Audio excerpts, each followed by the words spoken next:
ओम गण गणपते नमः। बोले गणेश जी महाराज की जय, बुध देव की जय। प्रिय भक्तजनों, बुध को बुद्धि का कारण माना गया है, जो कि एक महत्वपूर्ण ग्रह भी है। अगर किसी की कुंडली में बुध खराब हो तो उसके जीवन में कभी भी तरक्की नहीं होती है, साथ ही उसे कभी भी कामयाबी नहीं मिलती है। बुध को व्यापार और बहन बेटी का कारक भी माना जाता है। इस दिन भगवान गणेश का दिन होता है, जो कि बुद्धि के देवता माने जाते हैं, जो अपने भक्तों के सभी विघ्न बाधाओं को हरण कर लेते हैं। इसीलिए उन्हें विघ्नहर्ता भी कहा जाता है। अगर कोई इनका सच्चे मन से पूजन करे तो उनको जीवन में धन और सुख समृद्धि की कभी कमी नहीं रहती। और भगवान गणेश, जिन्हें विघ्नहर्ता भी कहते हैं, उनकी पूजा अर्चना करने से जीवन के सभी दुख दूर हो जाते हैं। और इस दिन व्रत रखने का भी विधान है। अगर कोई इस दिन सच्चे मन से गणेश जी की आराधना करता है तो उसके जीवन के सभी कष्ट दूर हो जाते हैं। तो आज हम इस वीडियो में बुधवार की व्रत कथा सुनेंगे। इस कथा को सुनने अथवा पाठ करने मात्र से आपके जीवन में धन, बल, बुद्धि, विद्या की वृद्धि होती है तथा आने वाले सभी संकटों का नाश होता है। तो आइए सुनते हैं। उससे पहले आप सभी प्रेम से बोलिए श्री गणेश जी महाराज की जय, बुध देव की जय। प्राचीन काल की बात है। किसी ग्राम में एक साहूकार अपनी पत्नी के साथ रहता था। पति पत्नी दोनों भगवान गणेश जी की पूजा करते थे और दिन दुखियों की मदद करने के लिए हमेशा तत्पर रहते थे। और ईश्वर की कृपा से उनके पास धन धान्य की कोई कमी नहीं थी। कमी थी तो बस एक संतान की। पति पत्नी संतान नहीं होने से दुखी रहते थे। तब गांव वाले संतान न होने की वजह से उन्हें हमेशा ताने सुनाते थे। पर साहूकार और उसकी पत्नी को ईश्वर पर पूर्ण विश्वास था। ईश्वर ने जरूर कुछ अच्छा सोच के रखा होगा हमारे लिए, ऐसा सोचा करते थे। एक बार वह पति पत्नी मंदिर में भगवान गणेश जी के दर्शन और पूजा अर्चना करने गए। और जब वे दोनों पूजा करके बाहर आए तो उन्होंने देखा कि एक बालक मंदिर की सीढ़ियों पर बैठकर रो रहा है। और उसके पास किसी को ना देखकर पति पत्नी दोनों बालक के पास गए और बालक को शांत कराया और उसके माता पिता को ढूंढने लगे। और जब उस बालक के माता पिता पति पत्नी को नहीं मिले तो वे दोनों बच्चे को मंदिर के पुजारी के पास ले गए और उन्होंने पुजारी से बोला, ये बच्चा हमें रोते हुए मंदिर के बाहर मिला है, क्या आप इसके माता पिता को जानते हैं?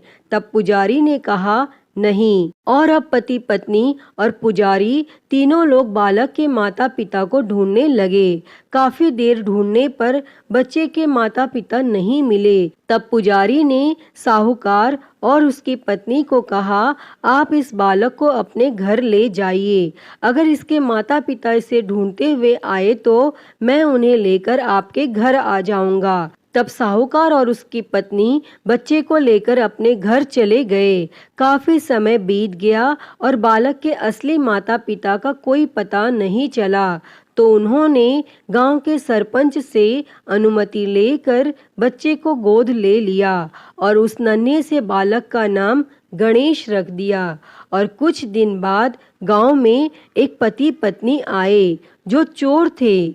गांव में जाकर उन्हें पता चला कि गांव में सबसे ज्यादा धनी व्यक्ति साहूकार है, जिसकी कोई संतान नहीं है और उन्होंने एक बच्चे को गोद लिया है जिसके माता पिता का कोई पता नहीं है। और वे दोनों चोर पति पत्नी अब विचार करने लगे कि साहूकार को कैसे लूटा जाए। तभी उन्होंने योजना बनाई कि वे दोनों बच्चे के असली माता पिता बनकर जाएंगे और योजना बनाकर पति पत्नी दोनों मंदिर में जाकर बैठकर रोने लगे। उन्हें रोता देखकर मंदिर के पुजारी आए और उनके रोने का कारण पूछने लगे। पति पत्नी ने बताया कि आज से 4 साल पहले इसी मंदिर में हमारा बच्चा खो गया था, उसे ही याद करके हम रो रहे हैं और तब से हम अपने बच्चे को अलग अलग जगह खोज रहे हैं, पर वह हमें कहीं नहीं मिला। तब पुजारी ने बोला, एक बालक है जो उन्हें 4 साल पहले मंदिर की सीढ़ियों पर मिला था, शायद वह आपका ही पुत्र हो। वह बालक गांव के साहूकार के घर पर है, आप लोग मेरे साथ चलिए, मैं आपसे आपके पुत्र को मिलवाता हूँ। और इतना कहकर पुजारी उन दोनों पति पत्नी को लेकर साहूकार के घर चल दिए और वहां जाकर पुजारी ने साहूकार को बताया कि गणेश के असली माता पिता मिल गए हैं और वह गणेश को लेने आए हैं। और यह सुनते ही साहूकार और उसकी पत्नी दोनों बहुत दुखी हुए, लेकिन वे दोनों गणेश को उसके असली माता पिता को सौंपने के लिए तैयार हो गए। और शाम का वक्त था। साहूकार ने उन दोनों पति पत्नी से बोला, आप लोग आज विश्राम करें और कल प्रातः काल होते ही निकल जाइएगा।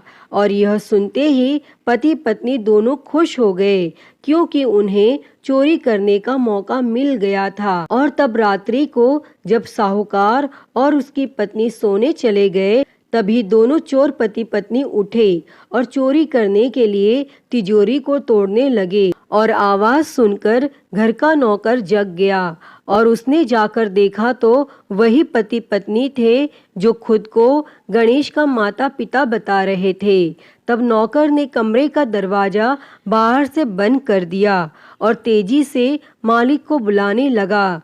और आवाज सुनकर साहूकार और उसकी पत्नी दौड़ते हुए आए और चिल्लाने का कारण पूछने लगे। तब नौकर ने बताया कि ये दोनों पति पत्नी तिजोरी से चोरी कर रहे थे। और यह सब देखकर वे समझ गए कि ये दोनों गणेश के माता पिता नहीं बल्कि चोर हैं। साहूकार ने गणेश को देने से मना कर दिया और बोले कि चले जाओ यहाँ से। पर उन दोनों धोखेबाज पति पत्नी ने निर्णय किया कि वो अब गणेश को अपने साथ ले जाकर ही रहेंगे। तब पति पत्नी दोनों गांव के सरपंच के पास गए और बोले, साहूकार उनके पुत्र को वापस नहीं दे रहा है। तब सरपंच ने साहूकार और उसकी पत्नी को गणेश को साथ लेकर सरपंच के सामने प्रस्तुत होने की सूचना भेजी और साहूकार अपनी पत्नी और गणेश को लेकर आ गए।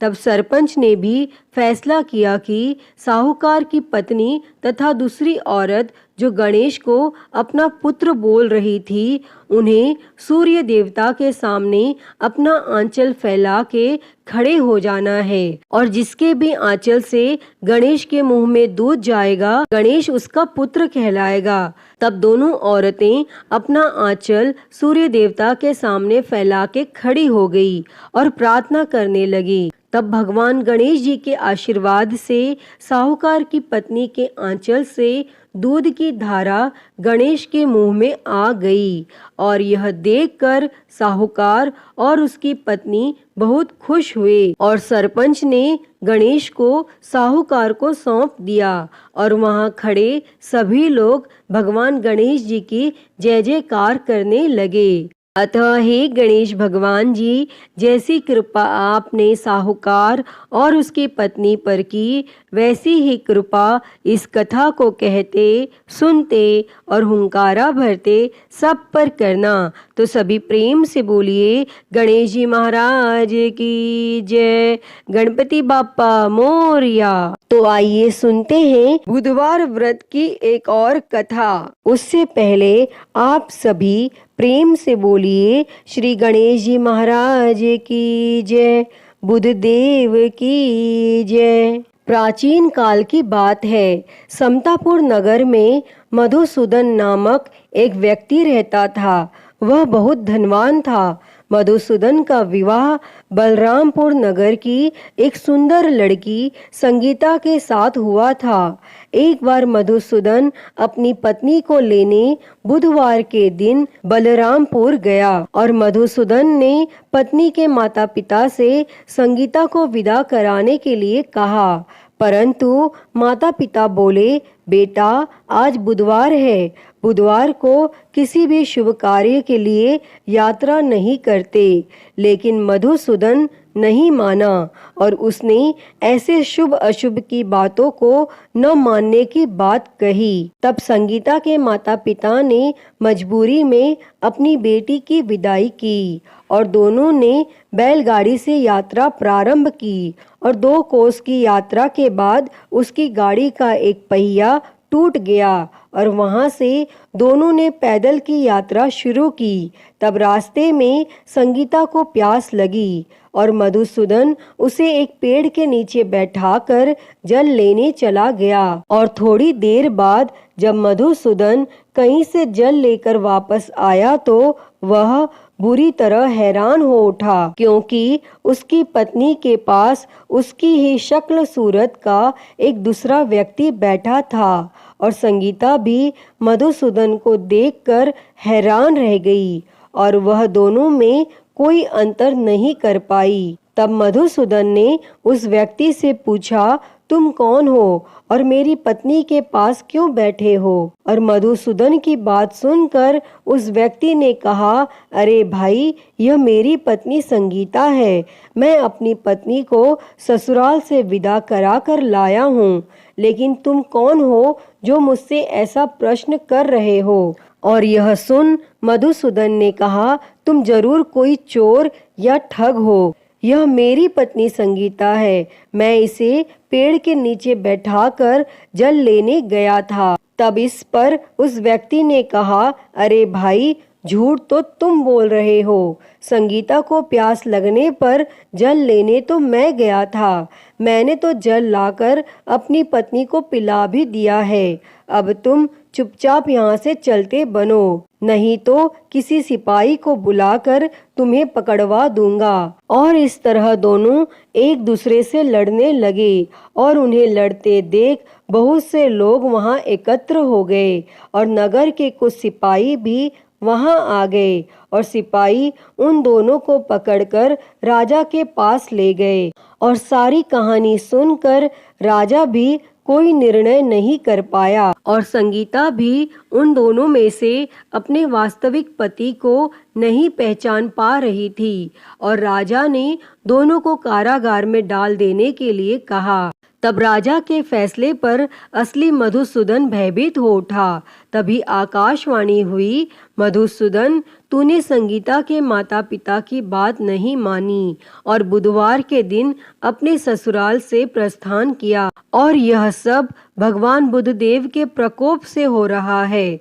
तब मधुसूदन ने भगवान बुद्धदेव से प्रार्थना की कि हे भगवान बुद्धदेव, मुझे क्षमा कर दीजिए, मुझसे बहुत बड़ी गलती हुई और भविष्य में अब कभी बुधवार के दिन मैं यात्रा नहीं करूंगा और सदैव बुधवार को आपका व्रत किया करूंगा। तब मधुसूदन की प्रार्थना करने से भगवान बुद्धदेव ने उसे क्षमा कर दिया और तभी दूसरा व्यक्ति राजा के सामने से गायब हो गया। तब राजा और दूसरे लोग इस चमत्कार को देखकर हैरान हो गए और भगवान बुद्धदेव की इस अनुकंपा से राजा ने मधुसूदन और उसकी पत्नी संगीता को सम्मान पूर्वक विदा किया और कुछ दूर चलने पर रास्ते में उन्हें बैलगाड़ी मिल गई और बैलगाड़ी का टूटा हुआ पहिया भी जुड़ा हुआ था और दोनों उसमें बैठकर समतापुर की ओर चल दिए। तब मधुसूदन और उसकी पत्नी संगीता दोनों बुधवार को व्रत करते हुए आनंद पूर्वक जीवन यापन करने लगे और इस तरह भगवान बुद्धदेव की कृपा से उनके यहाँ खुशियाँ बरसने लगी और जो भी स्त्री पुरुष विधिवत बुधवार का व्रत करके व्रत कथा सुनते हैं, भगवान बुद्धदेव उनके सभी कष्ट दूर करते हैं। अतः हे भगवान बुद्धदेव जी, इस कथा को कहते, सुनते और हुंकारा भरते सब पर अपनी कृपा बनाए रखना, सभी के कष्टों को दूर करना। तो सभी प्रेम से बोलिए भगवान बुद्धदेव की जय, गणेश जी महाराज की जय, गणपति बाप्पा मोरया।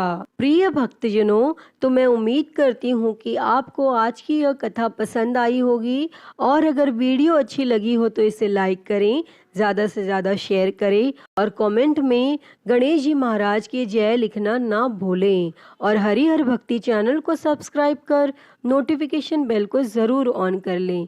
हर हर महादेव। धन्यवाद।